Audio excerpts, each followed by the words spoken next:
दोस्तों, जनवरी 2023 के दोपहर की बात है।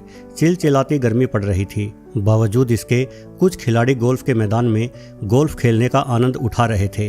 अब यदि आपके मन में ये विचार आया है कि भला जनवरी के महीने में गर्मी कहाँ से आ गई, तो आपको बता दूं कि ये खिलाड़ी जिस मैदान में गोल्फ खेल रहे थे वो मैदान ऑस्ट्रेलिया में है और पृथ्वी के दक्षिणी गोलार्ध में स्थित होने के कारण जनवरी ऑस्ट्रेलिया में गर्मी का महीना होता है। खैर, जब ये खिलाड़ी गोल्फ खेल रहे थे तो अचानक से उन्होंने पाया कि उनके चारों ओर मेंढक बेहद अधिक है। जब खिलाड़ियों ने गौर से देखा तो उन्हें समझ आ गया कि ये मेंढक असल में मेंढक नहीं बल्कि टोड हैं, और वो भी केन टोड। पूरा गोल्फ का मैदान केन टोडों से भरा हुआ था। किंतु बड़ी ही अनोखी बात ये थी कि केन टोड ऑस्ट्रेलिया में पाए ही नहीं जाते, बल्कि ये जीव तो दक्षिणी एवं मध्य अमेरिका के निवासी हैं। अब सवाल ये उठता है कि भला इन टोडों ने अमेरिका से लेकर ऑस्ट्रेलिया तक की इस विशाल दूरी को कैसे लांघ दिया। दरअसल इसकी वजह कोई और नहीं बल्कि हम इंसान हैं। हमने समय समय पर प्रकृति को नियंत्रण करने की पुरजोर कोशिश की है और उसके बड़े ही बुरे परिणाम भी झेले हैं। तो चलिए वीडियो को आगे बढ़ाते हैं और ये जानते हैं कि किस तरह से मानवों की होशियारी कई बार उनके लिए समस्या बन जाती है। दोस्तों, थोड़ा सा इतिहास में पीछे चलते हुए यदि हम 19वीं शताब्दी में पहुंच जाते हैं तो ये वो समय था जब खेती बाड़ी का महत्व वर्तमान की तुलना में बेहद अधिक हुआ करता था और क्वींसलैंड, जो कि उस समय ऑस्ट्रेलिया का एक प्रमुख गन्ना उत्पादन इलाका था, के किसान एक बड़ी समस्या से जूझ रहे थे। दरअसल इन किसानों के गन्ने के खेतों में कुछ नन्हे नन्हे कीटों ने आतंक मचा रखा था। ये कीट बीटल की एक प्रजाति थी जो विशेष रूप से गन्ने के खेतों में पाए जाते हैं। भारत में इन कीटों को गन्ना भृंग कहा जाता है और आज इनकी रोकथाम के लिए हमारे पास कई तरह के विशेष रसायन मौजूद हैं। लेकिन वर्ष 1860 के आसपास जब ऑस्ट्रेलिया के गन्ना किसानों को इन बीटल्स ने परेशान कर रखा था तो उस समय इंसानों के पास इनकी वृद्धि रोकने हेतु कोई विशेष संसाधन नहीं था। ये बीटल्स गन्ने की पत्तियों को नुकसान पहुंचाते, ये पत्तियों को पूरी तरह से कुतर कुतर कर नष्ट कर डालते। और हम जानते हैं कि सभी प्रकार के पेड़ पौधे अपनी पत्तियों की ही मदद लेकर सूर्य की रोशनी से अपना भोजन बनाते हैं। यही कारण है कि पत्तियां कुतरे जाने की वजह से गन्ने की वृद्धि थम जाती। उससे भी खराब बात यह थी कि ये बीटल्स अपने अंडे गन्ने के पौधों की जड़ों में दे देते थे और जब उन अंडों से बीटल्स का लार्वा बाहर निकलता तो वो सीधे तौर पर गन्ने की जड़ों को अपना निशाना बनाता। ऐसा करने से गन्ने का पौधा पूरी तरह से नष्ट हो जाता। लाखों बीटल्स करोड़ों की संख्या में अंडे देते और उन अंडों से बाहर आते ही इनका लार्वा गन्ने के पौधों पर टूट पड़ता। हालात ये हो गए थे कि सुबह जो फसल हरी भरी दिखाई देती, शाम होते होते वो पूरी तरह से बर्बाद हो चुकी होती। अब इस गंभीर समस्या से निपट पाना ऑस्ट्रेलियाई किसानों के लिए असंभव हो रहा था। नतीजन सरकार ने एक नए विभाग का गठन किया जिसका नाम था BSES यानी bureau of sugar experiment stations. इस विभाग का प्रमुख काम उन कीटों की रोकथाम के तरीके ढूंढना था जो कीट गन्ने की फसल को बर्बाद करते हैं। लेकिन यह काम आसान तो बिल्कुल नहीं था। लगभग 2 दशकों तक विभिन्न कीट वैज्ञानिक गन्ने की फसलों पर रहने वाले कीटों का अध्ययन करते रहे। इन कीटों के जीवन चक्र आदि के बारे में जाना गया और कई अलग तरह के विचार प्रस्तावित किए गए, जैसे कि कीटनाशक। हालांकि ये उपाय उस समय बहुत ही महंगा माना जाता था। दूसरा, तब तक हमारा विज्ञान भी इतनी उन्नति नहीं कर पाया था जो बेहतर कीटनाशक बना सके। कीटनाशकों से मानवों पर पड़ने वाले दुष्प्रभावों को भी सही तरह से समझा नहीं जा सका था। इसलिए BSES के कीट वैज्ञानिकों ने एक अन्य प्रस्ताव पेश किया जिसके अनुसार उन लोगों का ये मानना था कि क्यों ना गन्ना बीटल्स को खत्म करने के लिए किसी ऐसे जीव की मदद ली जाए जो जीव इन बीटल्स को मार डालता हो। इन कीट वैज्ञानिकों का कहना था कि अमेज़न के इलाके के आसपास भी गन्ने की खेती होती है, लेकिन वहाँ गन्ना बीटल्स का कोई आतंक नहीं है क्योंकि वहाँ पाए जाने वाले मेंढक इन बीटल्स का सफाया कर डालते हैं। यदि हम कुछ मेंढक प्रजाति अमेरिका से ऑस्ट्रेलिया में ले आते हैं तो निश्चित ही अपने किसानों को गन्ना बीटल्स की मार से बचाया जा सकता है। ये विचार विभाग को पसंद आया। यह उपाय अधिक खर्चीला भी नहीं था, बस कुछ मेंढक ही तो पकड़ कर लाने थे। उसके बाद वो मेंढक खुद ही अपनी संख्या बढ़ाएंगे और चटकारे ले लेकर गन्ना बीटल्स को खाएंगे, यानी हींग लगे ना फिटकरी और रंग भी चोखा होए। तुरंत कुछ कीट वैज्ञानिकों को अमेरिका रवाना किया गया ताकि ये जाना जा सके कि बीटल्स को खाने के लिए कौन सी प्रजाति के मेंढक सबसे उपयुक्त रहेंगे और इन वैज्ञानिकों ने पसंद किया केन टोड को। आप जानते ही होंगे कि टोड भी काफ़ी हद तक मेंढकों जैसे ही दिखाई पड़ते हैं। हालांकि इन जीवों में कई प्रकार के अंतर होते हैं, जिनमें से एक ये है कि मेंढक आमतौर पर अधिक वर्षा वाले क्षेत्रों में ही निवास करते हैं, जबकि टोड सूखे इलाके में भी रह लेते हैं। और यही वजह है कि ऑस्ट्रेलियाई कीट वैज्ञानिकों ने मेंढक की बजाय इस टोड को पसंद किया, क्योंकि उन्हें ऐसा लगता था कि ये जीव ऑस्ट्रेलिया की गर्मी को आसानी से सहन कर सकता है। थोड़ा सा आपको केन टोड के बारे में और जानकारी दे देता हूँ। दरअसल ये जीव किसी समय केवल दक्षिणी अमेरिका में ही पाया जाता था, लेकिन धीरे धीरे इसने अपनी संख्या बढ़ाते हुए मध्य एवं उत्तरी अमेरिका तक अपना फैलाव कर लिया। केन टोड एक बड़े आकार का टोड है। इनका वजन 1.5 से 2.5 किलोग्राम तक हो सकता है और ये कुछ भी खा सकते हैं, हर वो चीज जो इनके मुंह के भीतर समा जाए। केन टोड कीड़े मकोड़ों से लेकर चूहे, छिपकलियां, अंडे, पक्षी, यहाँ तक के छोटे स्तनधारी जानवरों को भी खा जाते हैं। सिर्फ इतना ही नहीं, ये जीव दूसरे जीवों के मल को भी खा लेते हैं। इस टोड की उम्र लगभग 5 वर्ष तक होती है और ये अधिकतम 6 से 9 इंच तक लंबे हो जाते हैं। केन टोड की एक और विशेष खासियत होती है, वो ये कि इस मेंढक को कोई सांप अपना शिकार बनाने की हिम्मत कभी नहीं करता और ऑस्ट्रेलियाई कीट वैज्ञानिकों के लिए ये तथ्य सोने पर सुहागा था। वस्तुतः ऑस्ट्रेलिया की धरती पर पृथ्वी के सबसे खतरनाक सांप निवास करते हैं, जो किसी भी मेंढक प्रजाति का सफाया कर सकते हैं। लेकिन केन टोड के शरीर पर बड़ी ही अनोखी फुंसियों जैसी संरचनाएं होती हैं और जरा सा भी दबाव पड़ते ही इनके शरीर की ये फुंसी एक सफ़ेद पदार्थ बाहर फेंकती है, जो कि जहरीला होता है। इस पदार्थ का स्वाद इतना तीखा होता है कि केन टोड को अपने मुंह में पकड़ने वाला सांप तुरंत इसे छोड़कर भाग निकलता है और जीवन में फिर कभी किसी केन टोड को ना खाने की कसम खा लेता है। केन टोड मादा एक बार में 35,000 अंडे दे सकती है, यानी अनुकूल परिस्थिति मिलने पर यह जीव बेहद तेजी से अपनी संख्या बढ़ा सकता है। कुल मिलाकर ऑस्ट्रेलियाई कीट वैज्ञानिकों के हिसाब से केन टोड वो तमाम खूबी रखता था जो उन्हें चाहिए थी, इसलिए इस जीव को अमेरिका से पकड़कर ऑस्ट्रेलिया लाया गया। वैज्ञानिकों ने 102 केन टोड पकड़े, जिनमें 51 मादा और 51 ही नर थे। इन सभी को बक्सों में भरकर ऑस्ट्रेलिया लाया गया। हालांकि ऑस्ट्रेलिया पहुंचते पहुंचते एक नर केन टोड वीर गति को प्राप्त हो गया, लेकिन ये कोई बहुत बड़ा नुकसान नहीं था। यह वर्ष था 1935 और महीना जून का था। शुरुआत में सभी केन टोडों को एक फार्म में रखा गया और अगले 2 महीनों में ही यानी अगस्त आते आते इन टोडों की संख्या 101 से बढ़कर 2400 पर पहुंच गई।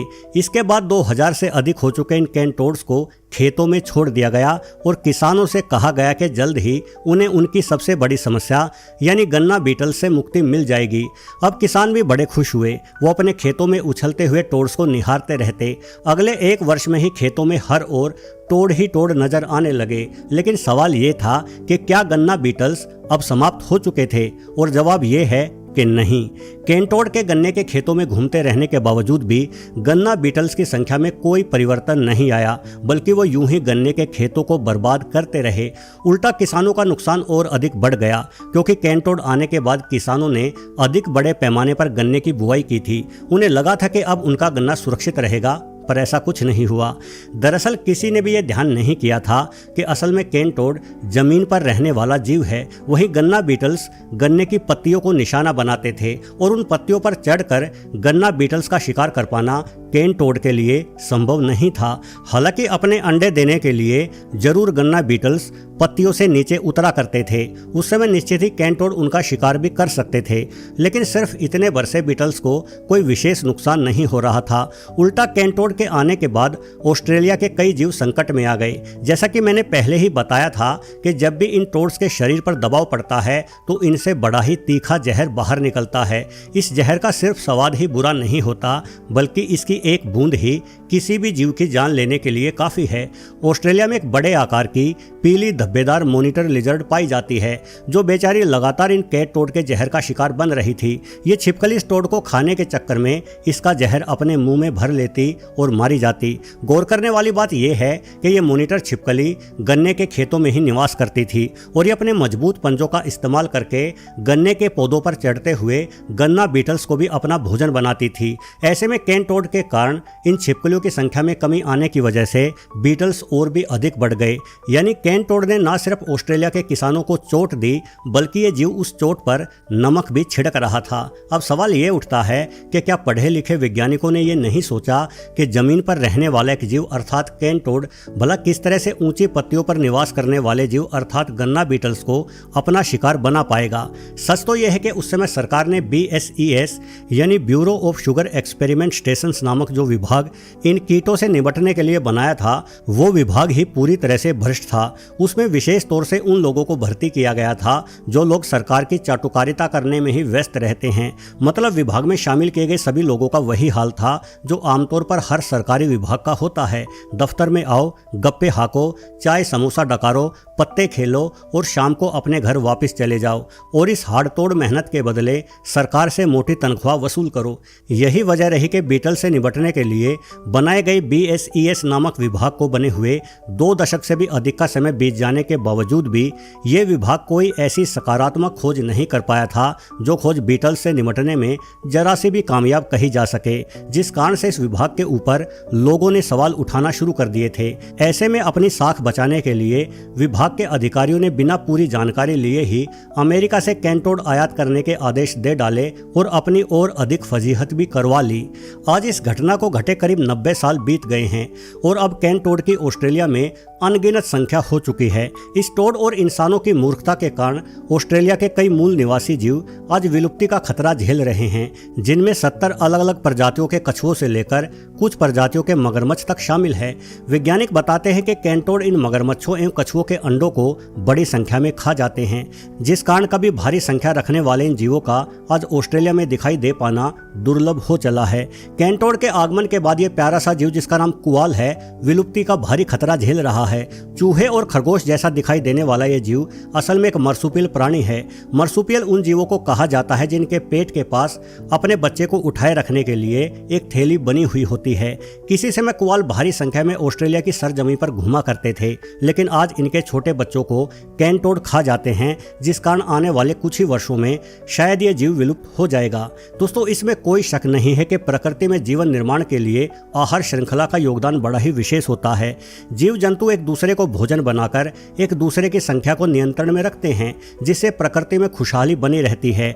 लेकिन इस आहार श्रृंखला में मानवों को अपनी टांग अड़ाने की कोशिश नहीं करनी चाहिए, वरना तो अपने निजी स्वार्थों के चलते बजाय चीजों को सुधारने के हम उन्हें और अधिक बिगाड़ देंगे। आपने चाइना के उस महत्वाकांक्षी प्रोजेक्ट के बारे में जरूर सुना होगा, जिसमें अपने देश में अनाज को बचाने के लिए चीनी लोगों ने गोरैया नामक इस छोटी सी मासूम चिड़िया को ही मारना शुरू कर दिया था। इस चैनल पर उस घटना के बारे में एक विस्तृत वीडियो पहले से ही है कि किस तरह से चीनी लोगों ने लाखों चिड़िया मार डाली। वो लोग ये भूल गए कि चिड़िया ही उन कीटों को खाती है जो कीट हमारी फसलों को नुकसान पहुंचाते हैं। चिड़िया मारी गई तो कीट भी हद से अधिक हो गए। नतीजन उन कीटों ने चीन की सारी फसल बर्बाद कर डाली और अगले 3 सालों के दौरान भूख से तड़प तड़प कर चीन में करोड़ों इंसान काल का ग्रास बन गए।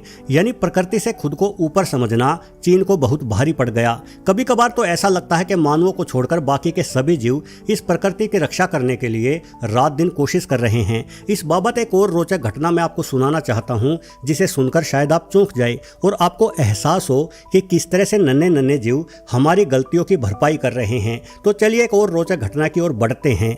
दोस्तों, चेक गणराज्य जो कि मध्य यूरोप में स्थित है, एक लैंडलॉक कंट्री है। लैंडलॉक कंट्री ऐसे देशों को कहा जाता है जो चारों ओर से अन्य देशों की भूमि से घिरा रहता है, यानी जिस देश की सीमाएं समुद्र से नहीं लगती। अब ऐसे देशों के साथ कुछ समस्याएं होती हैं। इन्हें अपने पड़ोसी देशों के साथ हर हाल में संबंध अच्छे बनाकर रखने पड़ते हैं, क्योंकि इन देशों में आयात या निर्यात पड़ोसी देशों की मदद बिना नहीं हो सकता। हालांकि चेक गणराज्य एक विकसित देश है और वर्ष 2018 के दौरान इस देश ने अपनी राजधानी प्राग के दक्षिण में मौजूद एक नदी पर कुछ बांध बनाने की सोची। दरअसल चेक गणराज्य ने इस नदी क्षेत्र में पहले कई सारे मिलिट्री अड्डे बना रखे थे और लंबे समय तक सैन्य कार्यों में पानी की जरूरत पूरा करते रहने के कारण यहाँ के प्राकृतिक जलाशय पूरी तरह से सूख गए।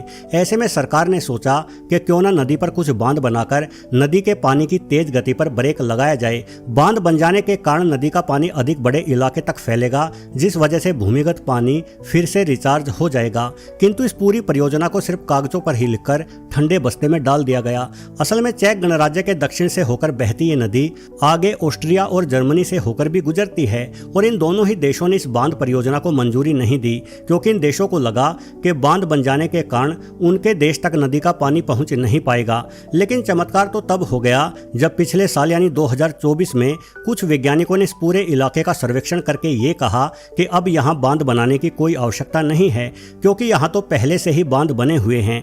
सरकार जो काम करोड़ों अरबों रुपयों का बजट बनाकर भी नहीं कर पा रही थी, वो काम बिल्कुल मुफ्त में हो गया। इस नदी पर लकड़ियों एवं पत्थरों की मदद से छोटे बड़े कई बांध बने हुए थे जो नदी के बहाव को रोक देने में सक्षम थे। इन बांधों की मदद से नदी का पानी अब पूरे इलाके में फैलता हुआ आगे बढ़ रहा था। परंतु सवाल ये था कि आखिर वो कर्मठ मजदूर कौन थे जिन्होंने इन बांधों का निर्माण किया। तो लीजिए मिल लीजिए इन भाई साहब से।